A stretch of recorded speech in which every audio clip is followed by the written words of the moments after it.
Halo kawan-kawan, selamat datang di channel Dr. Pak Belo.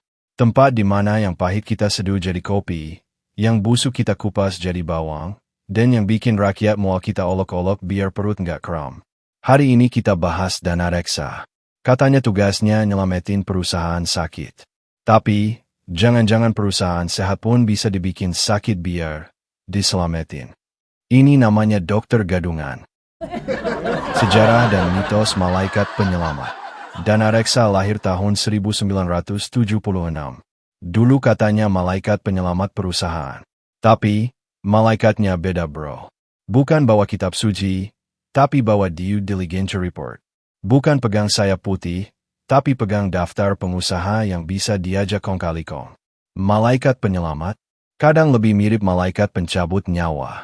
Perusahaan sehat disentuh, besoknya langsung masuk ICU. Modus 1. Proyek fiktif. Proyek belum jalan, papa nama udah berdiri, dana udah cair, kantong udah tebal.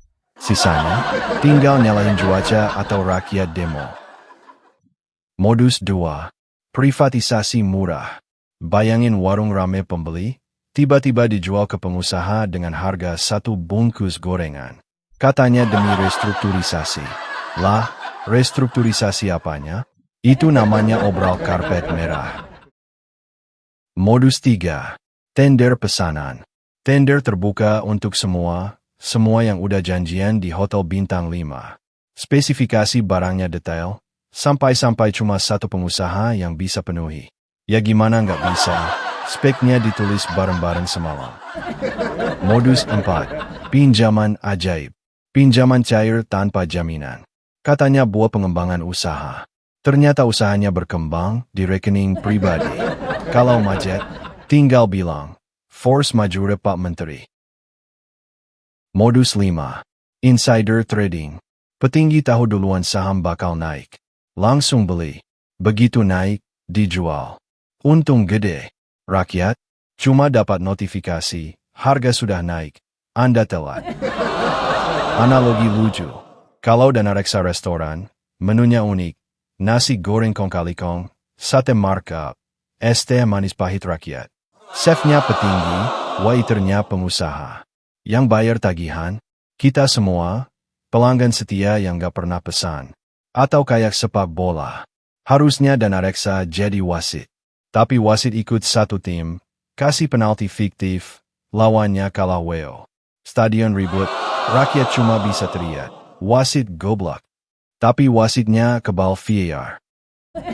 Dampak ke rakyat.